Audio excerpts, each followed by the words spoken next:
Wikipedia defines resentment as a negative emotion felt as a result of a real or imagined wrong done. So negative, isang uri ng damdamin na masama, hindi masarap, at ito ay bunga ng isang tunay o kaya ay inaakala lang natin na paggawa ng mali laban sa atin. It is synonymous with anger, with spite, and bitterness. Now there's a special quality of resentment. It is usually directed towards higher status individuals or those who style themselves as superior. In fact, merong isang social scientist that ranked this kind of negative feelings. Ang pakiramdam mo daw na negative, galit doon sa nakakataas sa'yo o parang nakakataas sa'yo, resentment. Anger is for your equals and disdain for people who you think are beneath your social status. Wala tayong ganung uri ng differentiation sa ating mga wika. Kasi hindi ganun ka-stratified ang ating lipunan. But then again, in this very stratified corporate world, and in the last 500 years, where there was a lot of stratification, it is not unusual for people like us to feel resentment towards people who are either superior to us or who style themselves as superior to us. Now, it is very disadvantageous to be resented. Pag ikaw ay nakatataas talaga, lalo may posisyon ka, yung pagiging effective mo in doing your work becomes lessened when people beneath you resent you. In fact, resentment could lead people into what? Not cooperating with you, into doing sabotage work against your very projects, or in fact, some of that could lead to violence and even murder. It's important to know and to review how not to be resented. Lalo tayo mga anak ng Diyos, may mensahe tayo na dapat maibahagi sa mga tao. What if we are resented? Pwede rin yun that we feel spiritually superior to people and unknowingly we style ourselves as morally upright or more upright than others. Then the feeling, the negative feeling that we can induce people to have toward us is that of resentment. And how can we be successful in sharing the gospel when people resent us? When they have this negative feeling. How not to be resented? Do not dominate people. So I want you to be quiet for a while and say, am I dominant? Dominante ba ako? Iginigiit ko ba yung gusto ko sa iba? Yung style ko dapat masunod? Yung taste ko dapat yun ang mangibabaw? Yung gusto kong puntahan, doon kami pupunta? Yung gusto kong behavior, yun ang dapat na behavior ng lahat. Si Abraham, the father of all nations, nung nagkaroon sila ng differences ng kanyang pamangkin na si Lot, dahil nag-aagawan yung mga tauhan nila ng lupa at mga tubig at damo para sa mga kanilang alagang hayop, sabi ni Abraham sa pamangkin niya, maghiwalay tayo para hindi tayo magaway. Ngayon, if you choose to go left, I will go right. If you choose to go to the lowlands, I will be in the hills. Hindi siya dominante, bagamat meron siyang karapatan kasi mas matanda siya, mas mayaman siya, at siya talaga yung patriarch. Si Joshua, kahit sa pagsamba at paglilingkod sa Diyos, sabi niya sa kanyang mga kababayan, choose if you would worship God or not. But as for me and my house, we choose to worship and serve the Lord. Marami sa atin, nakakilala lang sa Panginoon, nakakaalam ng konting verses, we dominate our families already. Magkakaroon ng family reunion, i-impose mo na ngayon yung religiosity and morality mo sa lahat ng mga pinsan mo, pamangkin mo na wala namang ganun pagkakilala sa Panginoon o ganun pagkakaalam sa Biblia.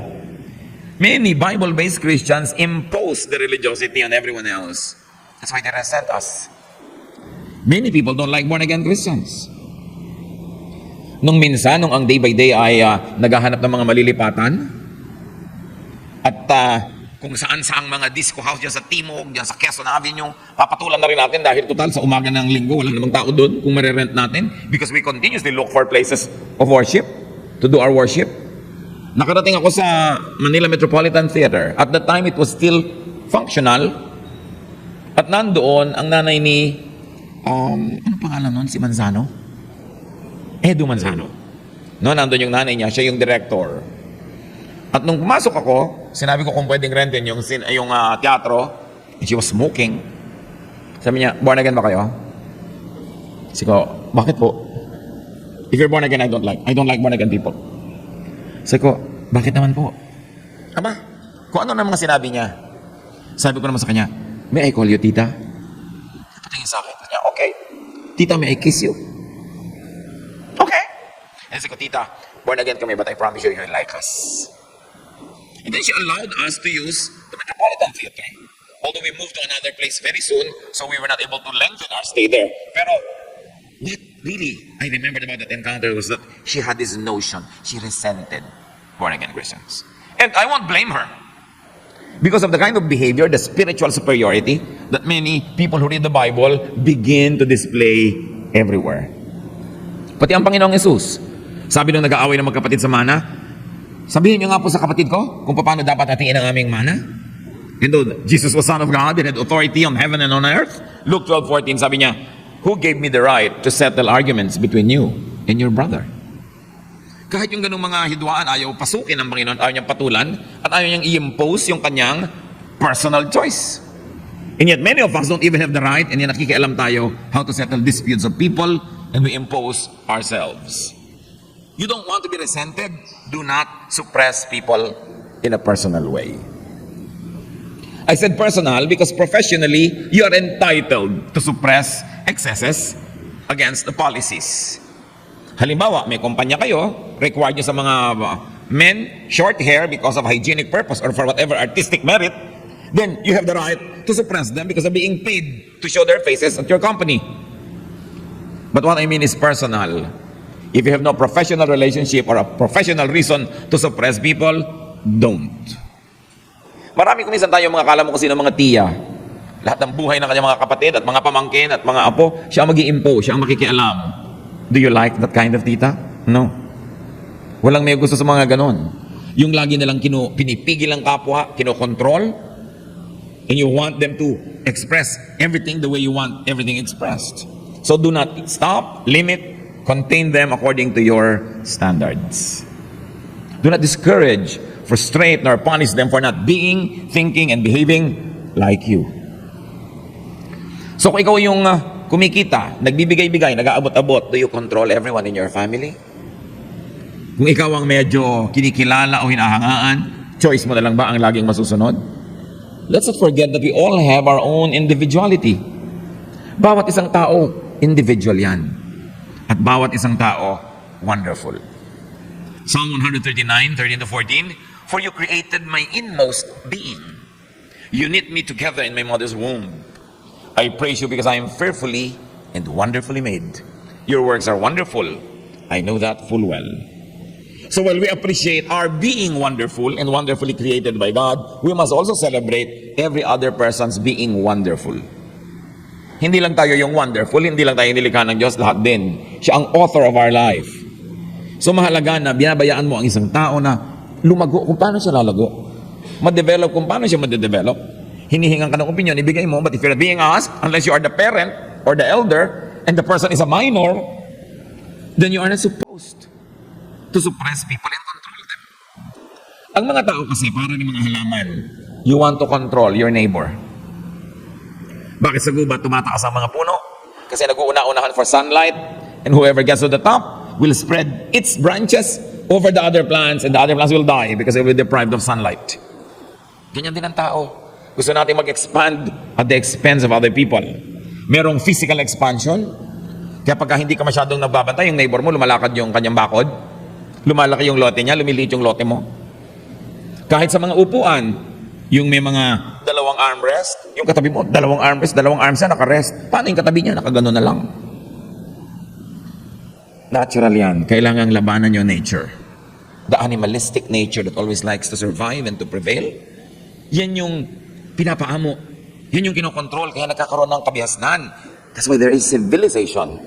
And there is civility when we suppress ourselves for the common good. Not when we suppress others for our personal pleasure and for dominating them. So do not deprive people of what is theirs. Their time, lahat ng tao dapat pinapayagan natin may private time. Kahit anak natin, kahit bata. Kahit pakain natin, paaral natin, you respect the dignity of a person. Do not deprive them of their private time, their private things. Laging marami nagtatanong sa akin sa Facebook, pwede po bang basahin ng asawa yung cellphone ng misis o ng mister niya? Kung wala namang record ng mga kabalbalan at pangloloko sa'yo, respect it. But if you have suspicions, and these are supported by many evidences, in support of the matrimony that must survive, then probably you may. But even that is a very tricky issue. Kahit sa court of law, pag illegally obtained ng evidence, it's not counted. Kailangan may paggalang ka sa iyong kapwa. Liban na lang, I tell you, kung merong dahilan at gusto mong i-preserve yung higher good, which is fidelity, unity of the couple. You must respect people's privacy, their private space, their private thoughts. So, meron tayong pag-dominate sa physical world at meron tayong pag-dominate doon sa spiritual, psychological, intellectual world, that we control people's thoughts. Na pag nag-isip sila sa paraan na ayaw natin, we punish them. And people that have power have the capacity to punish. You can withdraw the good things you give, or you can send bad things to the person to punish the person and to further discourage the person from expressing her or his individuality. Marami tayong paraan.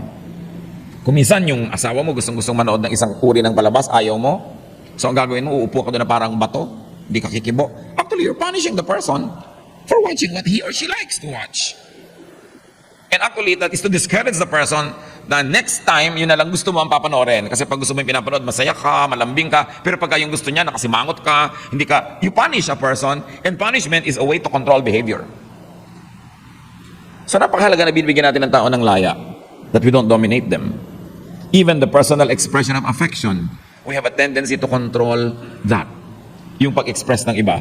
Yun lang nag-express ng affection niya sa Panginoon eh. Pinipigil ng mga nakapaligid. Sabi ni Lord sa Mark 14:6, leave her alone. Why are you bothering her? She has done a beautiful thing to me.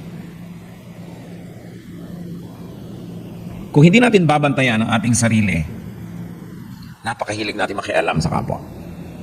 Ba't ganyan ang buhok mo? Ni hindi mo kaano-ano ha? Office mate mo. Ba't ganyan ang buhok mo? Anong pake mo? Buhok mo ba to? Yung may mga to, uy, tumataba ka yata. Di kita tinatanong. Anong pakialam mo sa mga bil-bil ko? Yung may mga taong hindi naman sila tinatanong, uy, yung tumataba ka. So, tingnan, mukha mo, tingnan mo. Diba? Merong ganon, lahat, uy, parang ang payat-payat mo ngayon. Yung, kung minsan, hindi natin alam, pakikialam na yan, panghihimasok. You don't know what trouble the person is going through. You don't know the details of his or her life. And you have no right to walk into his life and say, I don't like the way you look. Kahit ka pa nagpapanggap na concerned. Yung iba naman talaga, kunwari concerned. Kung talagang concerned ka, shut up. Because you only add insult to the injury. Usually, when people don't look good, they know it. You don't have to tell them, huy, luwa-luwa na mata mo, napupuyat ka ba? Hindi natin kailangan gawin yon. We must respect people. Because you do not want to be deprived also of your privacy, of your time, of your dignity. Luke 6:31, do to others as you would have them do to you.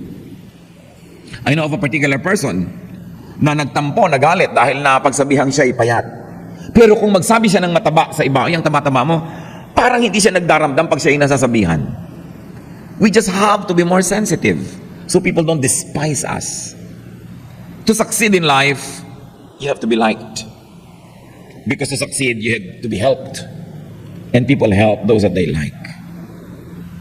If people don't like you, they will even do things to stop you from progressing or from achieving what you want to achieve. How not to be resented? Do not place yourself above others. Do not talk and behave and act as if you were better, as if you had more. Kahit pa totoo. Romans 12:3, do not think you are better than you really are. Use good sense and measure yourself by the amount of faith that God has given you. So paano mo daw susukatin na yung sarili? By the faith that you have in God. Not by your possession, not by statistics, not by numbers, but how close you are to the Lord. That is the greatest measurement that you can use when you try to see where you stand.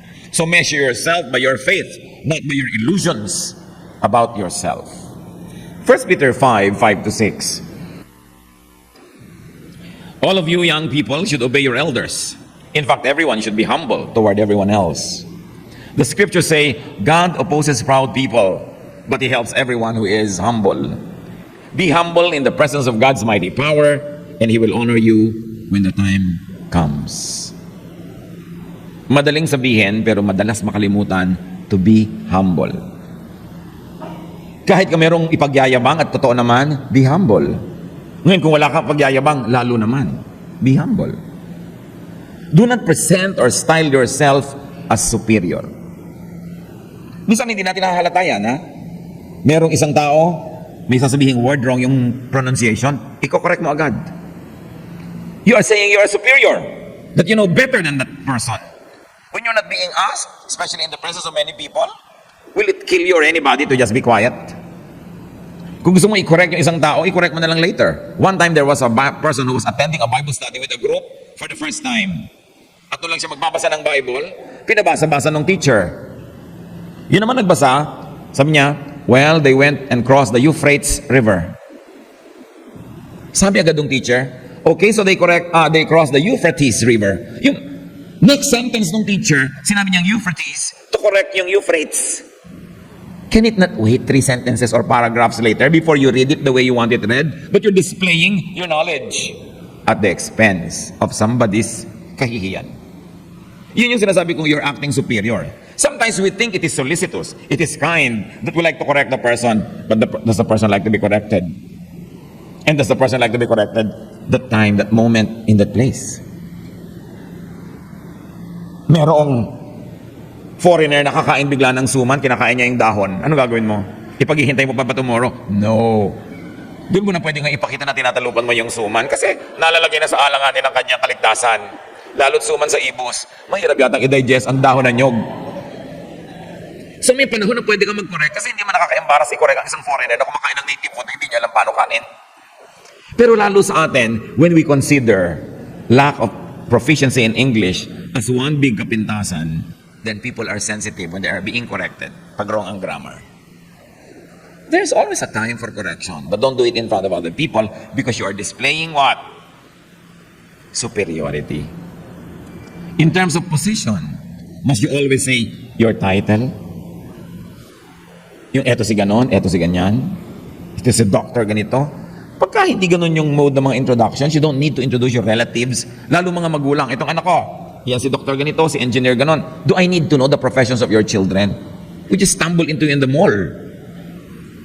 And it's a very informal event. Can you not say, this is Freddy, this is whatever, this is whatever. Si doctor ganito, si engineer ganon. Must you display it? Baka gusto nyo, dalhin nyo pa yung diploma nyo every time. Tulad ng mga bahay sa Pangasinan, na nandun ang mga diploma ng mga tao sa labas ng bahay, which is really cute, no? Yung bahay doktor ganon, attorney ganyan, kasi accomplishment ng magulang, nagpaaral. At least hindi naman sila tinatanong, di huwag mo tingnan yung bahay nila, kung ayaw mo makita yung mga title ng mga anak nila. So may lugar, hindi kailangan laging i-display ang title and even possession. One time, I was introduced to somebody, this is ganito, the owner of ganon. Para anong relevance sa mga ari-arian niya sa usapan na ito? Bakit ko kailangan siyang malaman na siyang may-ari ng ganitong kumpanya at ganong kumpanya? Tinatanong ko ba kung anong mga ari-arian niya? Meron naman isang pamangkin, sinabihan ng bisita, nandun sila sa bahay ng uncle niya. Ang ganda ng bahay ng uncle mo. Pero sabi ng pamangkin, marami pa po siya ibang bahay. Pinapabilang ko ba? Sabi ko maganda. Anong kinalaman na may iba pa? Then you might say, well, I think so too. Nagagandahan din po ako. Or thank you. But for you to say, marami pa po siyang ibang bahay, wala ka sa lugar. Pero hindi natin napapansin. You know why? Kasi gusto natin magyabang. Yung pinagyayabang mo naman, hindi mo bahay. Bahay pa rin ang kamag-anak mo. Sabi ng mga Arabs, a bald woman takes pride in her cousin's hair. So ba't may ipagmamalaki malagong buhok ng pinsan mo kung ikaw naman tong hindi may-ari ng buhok na yun? Kailangan humble ang ating approach. Mga functions and deeds. Don't present anybody or yourself as philanthropist unless they're ultra-rich and they are really giving a lot of money to charity. Kasi may ibig sabihin ganun parang yaman-yaman mo pagka philanthropist. Kahit kailan pag nadinig mo yung word na philanthropist, parang bad taste. Why can't you just say somebody who loves to bring food to typhoon-stricken areas? Pero philanthropist, no? At meron pa ako isang kilala. Tuwing may mga napag-uusapan silang tao, sasabihin niya sa mga anak niya, anak, yung taong yan, may utang na loob sa atin yan. Tinulungan namin yan nung araw. Itatanim mo sa anak mo, sa mga bata, na may utang na loob yung kapwa sa kanila, ni hindi naman sila ang gumawa nun, yung lolo pa. You are positioning yourself in a very superior pedestal, and you are actually breeding young children who will become proud and who will probably dominate others because of the way you raise them. So you don't want to be despised? Do not oppress people. Huwag kang mang-aapi. Lalo yung walang kapera-pera, sensitive yan. Yung gutom, mas sensitive. Huwag na huwag kayong mang-aapi ng isang gutom by depriving them of food. Naiiba kasi, nagiging sobrang sensitive ang tao pag gutom. So may pupunta sa'yo, nangungutang, alangang-alangang oras, wala ka mang ipapautang, pakanin mo man lang. When you send away a person who's trying to borrow, oras na ng pagkain o lampas na yung oras ng pagkain at alam mo walang pera, gutom yun, that is oppression. Nilikha ng Diyos ang pagkain para sa lahat ng tiyan na walang laman. Feed people. Hindi yung halimbawa, may handaan, pakakainin mo na lahat yung mga mukhang donya, mga mukhang mayaman, tapos mamaya na lang yung mga mukhang mahirap. That's bad. Sa katunayan, mas mabuting unahin mo yung mas mukhang mahirap. Kasi baka nga totoo, mas mahirap pa yun at mas gutom, sinong dapat mong unahin? Pakanin. Pero hindi, ang mga tao talaga double standard. Diba, observation ni Mariel Francisco who wrote The History of the Burgess?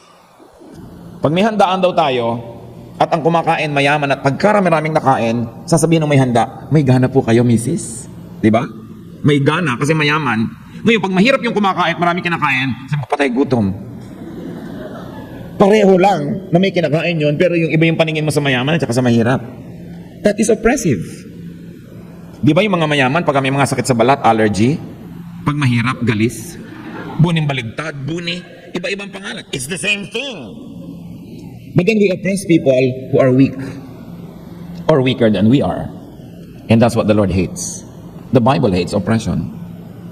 So mas mahirap ang tao, mas mukhang walang ranggo, mas mukhang walang sinasabi sa buhay, mas irerespeto mo. Kasi mas manipis yun. Mas maramdamin. Mas nasasaktan. Ang puso ng Diyos ay para sa mga api at mga kawawa. Zechariah 7:10, do not oppress the widow or the fatherless, the alien or the poor. So meron kayong mga kargador, marami kayong gagawing trabaho. Pakanin nyo na bago magsimula yung trabaho kasi mamaya na pagtapos na yung trabaho. Kaya nga hindi matapos-tapos, nanghihina na sila eh. Especially about food. Be sensitive about food. Now, do not flaunt advantage or privilege. Hanggat maaari, iwasan nyo yung VIP treatment. Long before our government has made a policy that government officials should not use wang-wang, we have already been criticizing this. Mga officials, iboboto mo. Pati mga uhugin mong anak, niyayakap, maiboto lang. At pag naiboto na, hahawiin ka na sa daan with wang-wang. So you know, it's very pretentious and it's also very oppressive.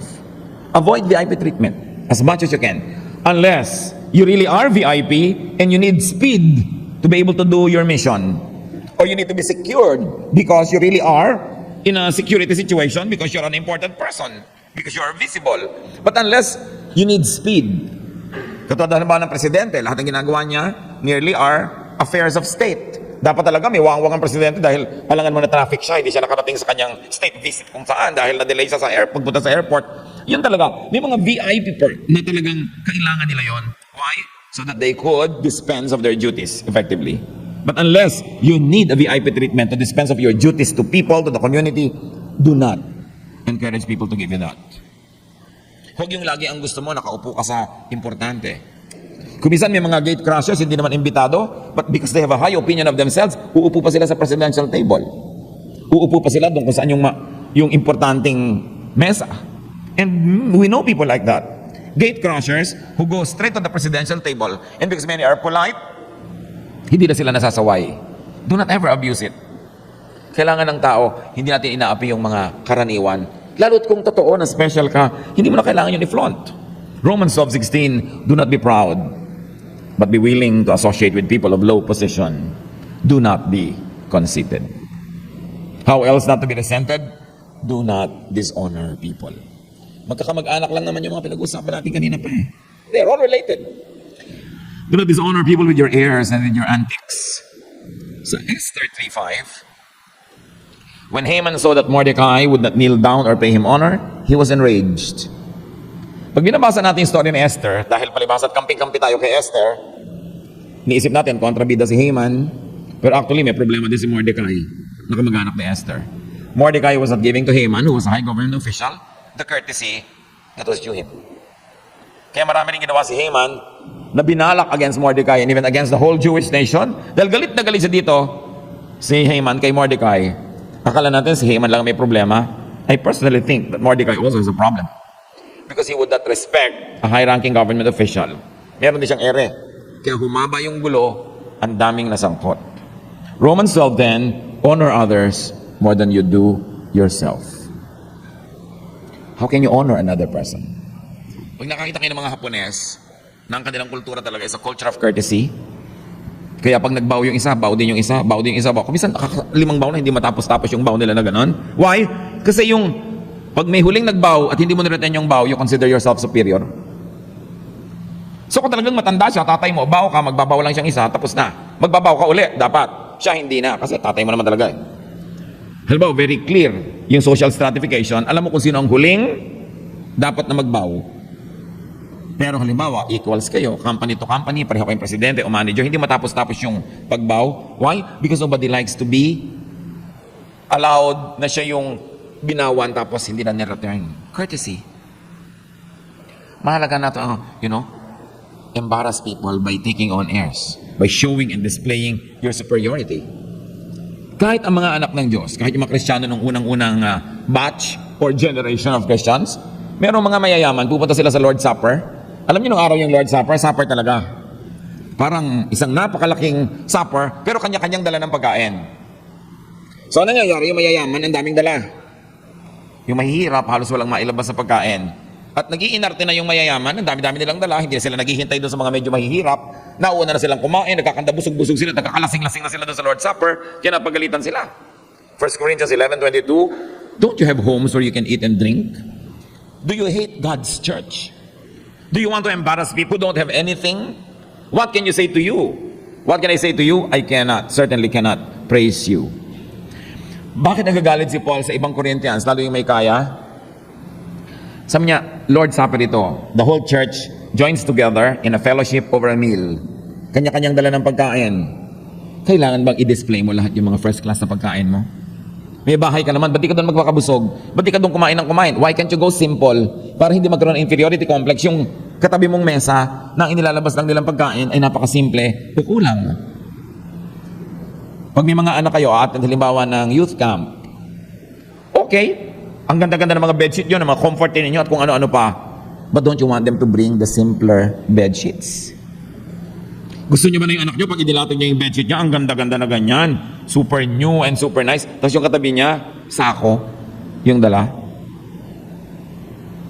Pag meron na kayong kapangyarihan, kayamanan, kakayahan, ang ginagawa niyo na, you try to tone it down for the sake of others.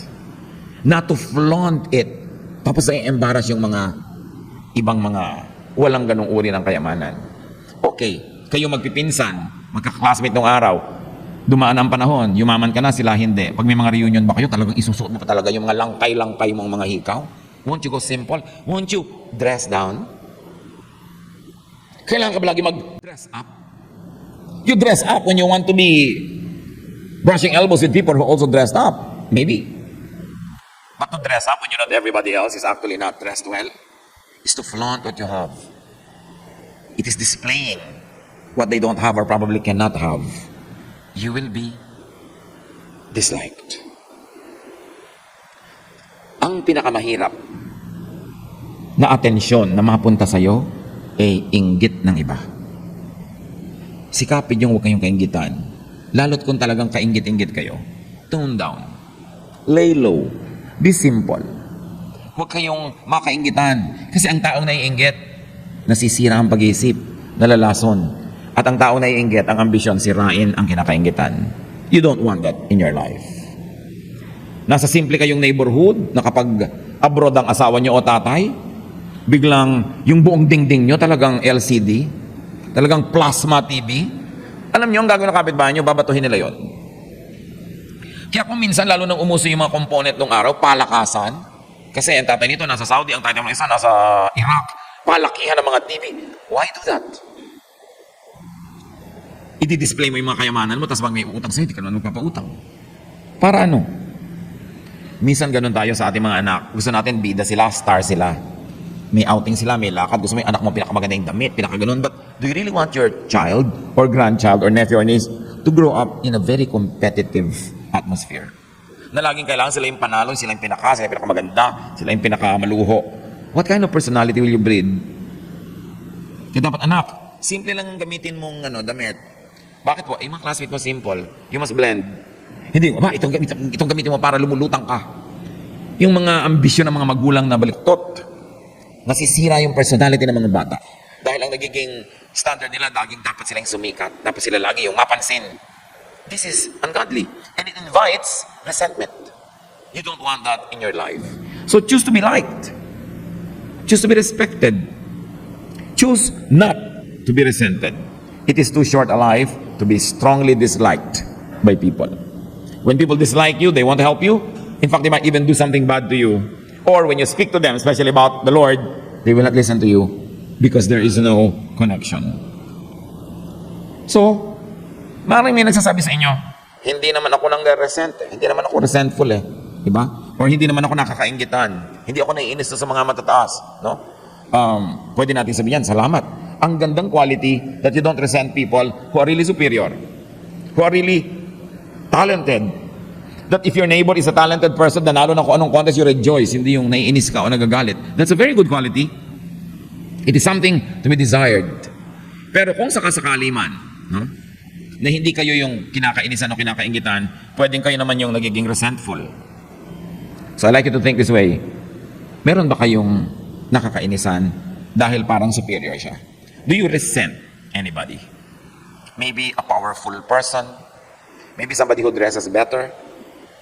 If you're a single lady, maybe your friend na mas maraming manliligaw kaysa sa'yo. Ginagawa ka pa taga-abot ng mga bulaklak. So do you resent anybody? Remember this. Don't make people resent you. Or the other way around is, don't resent people. Why not? Because people who act big, yung mga nagpapasikat, yung mga okay, mayaman na, pero lalo pa niya ipinapakita. Sikat na nga, lalo pa nagpapasikat. Every act of self-promotion is a cry for help. Kawawa ang mga tao nagpapasikat. Kasi ang totoo nun, ang laki ng pangangailangan nila na mapansin. Kawawa yung mga tao na kailangan laging sila ang panalo. Siguro napakarami nilang pagkatalo sa nakaraan na kailangan nilang bumawi. At kahit na lang sino babawian nila. Huwag kayong mainis o magalit doon sa tao na talagang normally nakakainis o nakakagalit. Ganun lang yon kasi may kailangan. Kasi kung masaya siya sa buhay, kung tahimik ang buhay niya, magiging mabait siya. Kaya sa pintasera, siguro marami siyang insecurities. And by criticizing others, he or she feels good about himself. Even criticism, every criticism is a cry for help. When a person is forever criticizing everything and everyone, the person actually says, help me, I have a problem inside of me. Hindi niya alam na yung pala paghigi ng saklolo, yung pamimintas niya. Pag may pinintasan ka, pag may chinismis ka, ibig sabihin, gusto mong sirain yun. Why? You probably feel threatened, even without you admitting it. So, yung taong maraming tinta sa kapwa, lagi nagpapasikat, ang totoo, kailangan doon ng tulong. So, huwag kainisan, ipanalangin. Sino tayo mga kapatid sa dalawa? Tayo ba yung nakakainisan? O tayo yung nakaiinis? O pareho? In both cases, it is a spiritual sickness. It must be corrected. It must be healed. And the Lord is our healer. Kung napapansin nyo, lahat na halos ng kaibigan nyo, nakakagalit nyo, lahat ng mga kasama nyo, naiinis sa inyo, meron nang dapat baguhin sa buhay nun. Maybe it is something about the way we behave. Maybe we style ourselves as superior or powerful. We suppress or oppress others. They don't feel free in our presence. We're always criticizing. We always know better. Then change. Even if you're 70, 80, 90 years old, it's not too late to change. Even if you're going to die tomorrow and you have only one day to be a nice person, it's not too late to be nice. Especially be nice to your spouse. If there is anybody na kailangan magtiis sa mga ugali natin ng superiority, ang ating pagkokontrol sa kapwa, yung asawa natin yon. Kasi yun ang pinakamalapit eh. Madalas kung halimbawa masyadong controlling ang tatay o nanay, ano nangyayari? Ang aga nag-aasawa ng mga anak. At nagpapakalayo-layo kahit tumira sa Timbuktu, sa Lake Titicaca, sa Tanganyika, malayo lang sa magulang. Pero yung asawa, syempre, hanggang mamatay nandyan eh. No? Kaya madalas ang nagtsatsaga, nahihirapan, pag dominante ka, controlling, superior, ang hirap na hirap asawa. So mag-isip-isip tayo mga kapatid. Alin tayo? Tayo ba yung ka-resent? O tayo ba yung resentful? Naiinis tayo sa iba? Kasi baka naiinggit din tayo. Pero tandaan nyo, kung talagang nakakainis sila, actually malaki yung problema nila. Hindi kayo may problema. So huwag kayong magpadala, huwag kayong mainis. Let's bow before the Lord and think of people that you probably resent. malakas ang dating, naiinis kayo, nayayabangan kayo. Think of them as victims, probably of their childhood. Mga sunod-sunod nilang kabiguan na pinipilit nilang takpan o pagtakpan.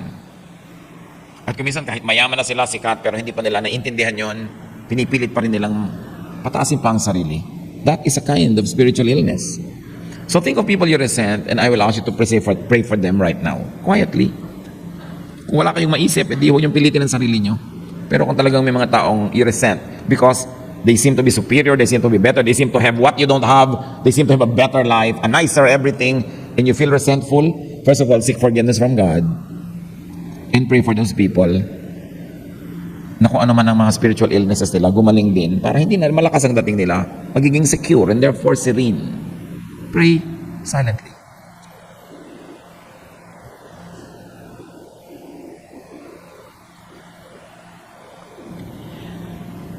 And also, while we're pondering this, I like you to think, maybe kumisan kayo naman yung nakakainisan.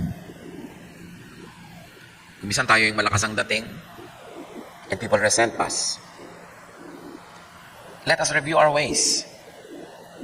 If there's any light from heaven that now shines over our personal flaws, pahugasan natin sa dugo ng Panginoon ang ating mga ugali. Humingi tayo ng pagpapagaling. If we have a need to always win, if we have a need to always correct people and look superior, bring to the Lord these deep-seated needs so that we won't use people around us as props in our ego trips. Panginoon, sa amin pong pagyuko sa iyong presensya, nais namin magpasuri.